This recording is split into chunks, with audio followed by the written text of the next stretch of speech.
Hello fresh mind, welcome to fundamental learning.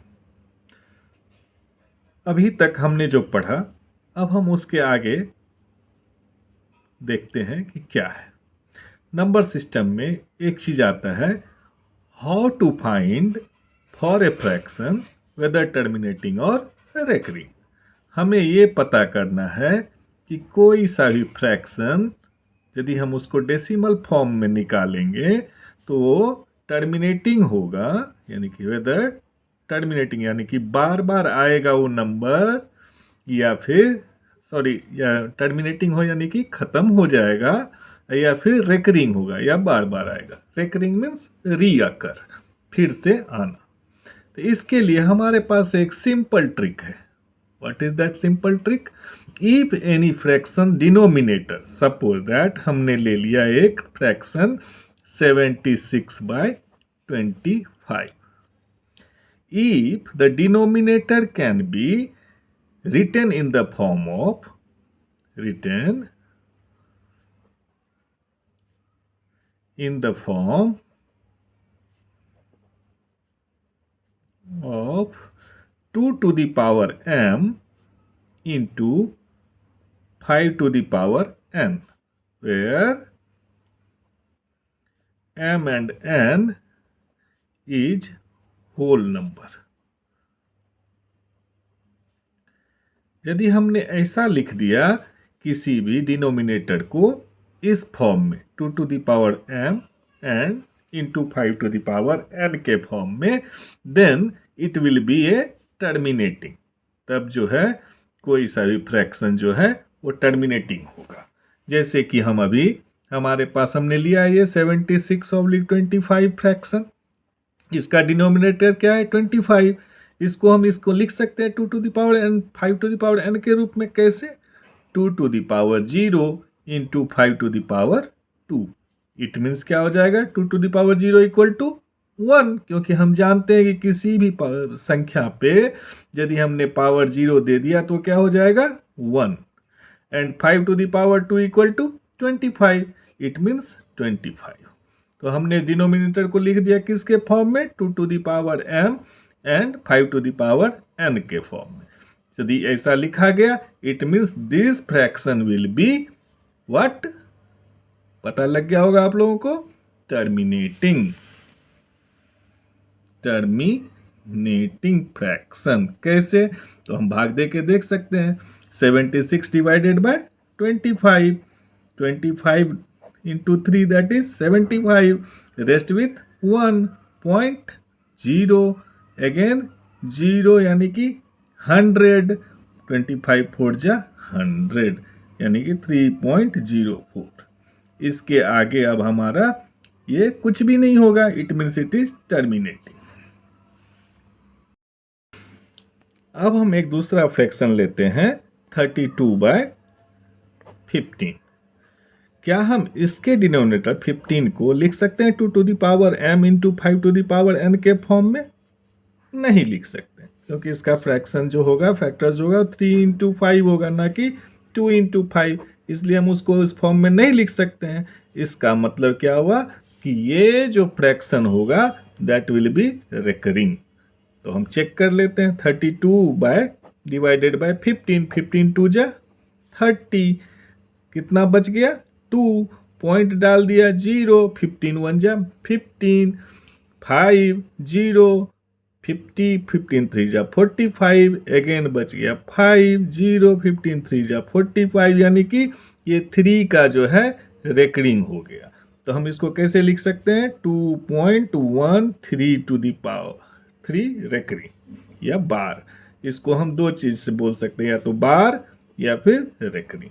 बार का मतलब बार बार आने वाला, रीअकर्ड होना। तो हमने देख लिया कि यदि हमारा denominator 2 to the power m into 5 to the power n के फॉर्म में लिखा गया, तब तो ये टर्मिनेटिंग, और यदि नहीं लिखा गया then it is recurring. Clear? Okay. और जितने नंबर के ऊपर में ये बार होगा, यहां पर केवल 3 के ऊपर में बार है, इसका मतलब नंबर केवल 3 ही रिपीट करेगा। सपोज दैट ऐसा आता 2.135, और इस 35 के ऊपर में बार है, इसका मतलब ये 35 रिपीट होता है। कैसा लिखा जाएगा फिर? 2.1353535, ये चलता जाएगा, इसका कोई अंत नहीं होगा।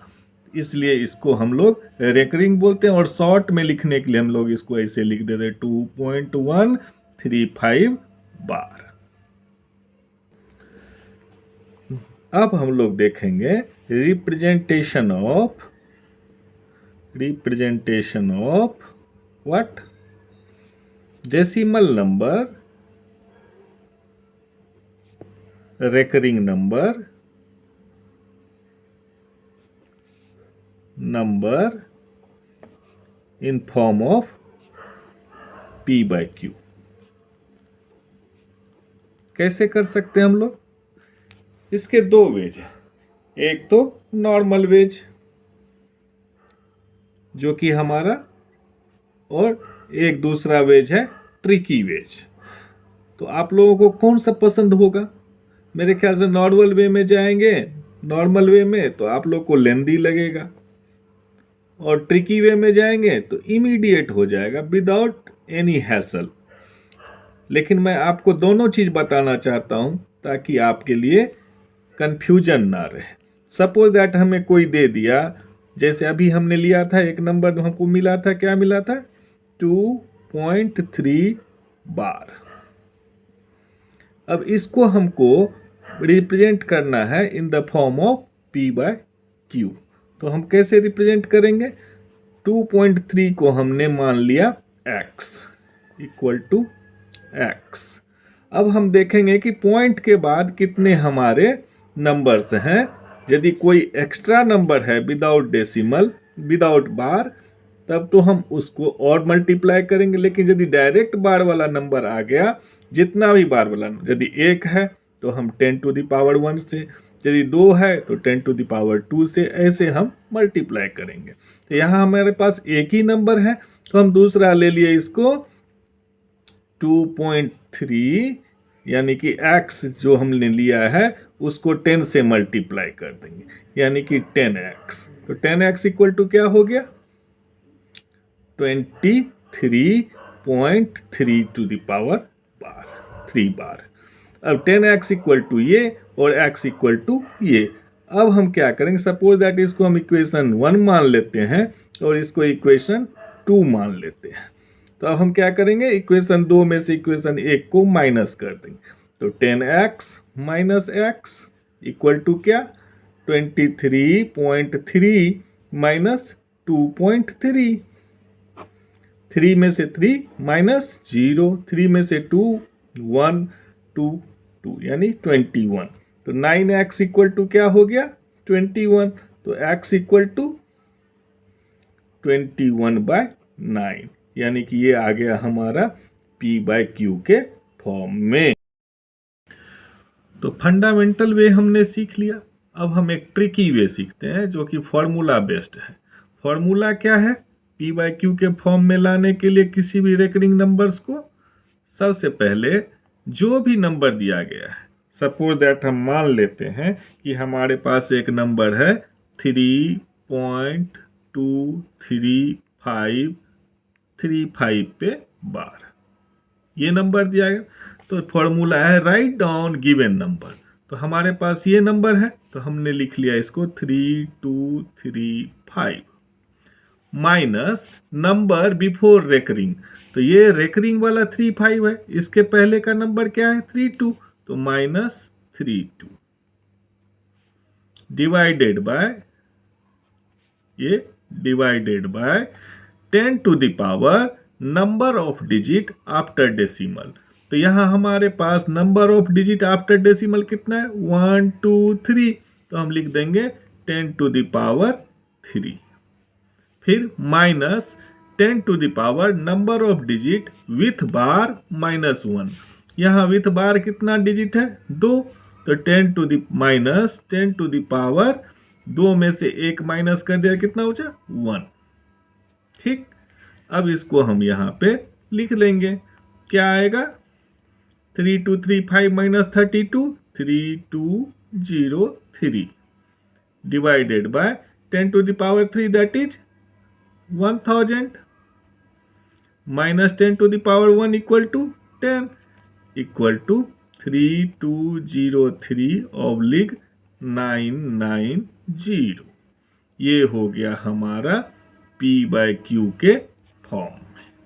इससे बेहतर इजीएस्ट वे नहीं मिलेगा। जस्ट आपको माइंड में रखना है फॉर्मूला कि सबसे पहले क्या करना है, राइट डाउन गिवन नंबर, लिख दिया।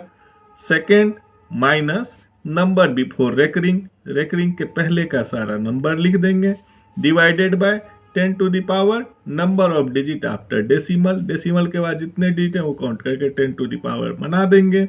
उसके minus 10 to the power number of digit with bar -1, 10 to the power, जैसे नंबर ऑफ डिजिट यहाँ 2 है, यदि 3 रहेगा तो 3 माइनस है यानी कि 2, तो ये हो जाएगा। उसके बाद जो नंबर आएगा that will be in the form of P/Q। यही हम इसी को बोलेंगे decimal representation of recurring number. Thank you.